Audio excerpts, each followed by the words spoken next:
Inflation is a chronic problem that investors face, which, if left unchecked, materially impacts your ability to buy anything you need over time. So even a moderate level of inflation, let's say 3%, which is more or less where we are in the UK today, if you compound that over 25 years, everything you're buying today would cost twice as much in real terms 25 years from now.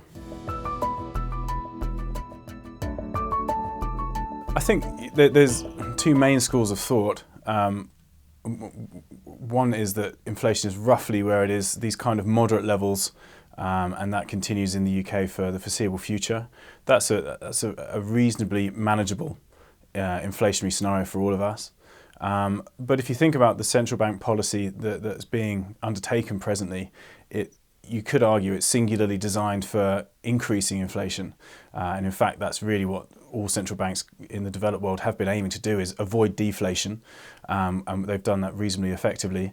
And the risk now in the UK, and arguably much of the developed world, is that if this gathering inflationary forces is able to grow and be left unchecked, you could see some seriously higher inflation numbers in the developed world in the foreseeable future.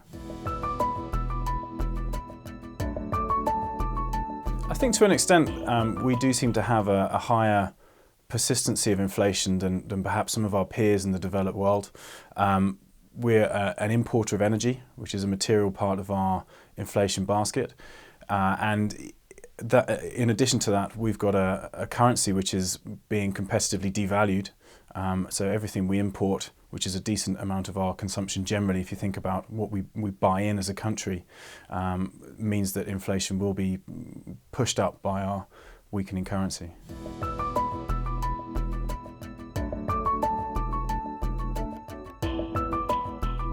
We've really aimed the Factor series to be a broadly attractive suite of investment products. We think it's suitable for a core holding for investors, investors who are clearly worried about inflation, investors who have a reasonable investment time horizon, and investors who want to have, in one solution, a package of asset allocation, highly dynamic, combined with manager selection prowess as well. The key is fundamentally how you think about managing money, and the traditional methods of worrying about a particular investment benchmark mean that your focus on an outcome is in the context of a benchmark rather than in the context of an outcome which beats inflation. So immediately taking it back to the start, thinking about what your aspirations are for your investments, and making sure you buy assets you think are going to, in combination, produce an inflation-beating return with an appropriate amount of risk.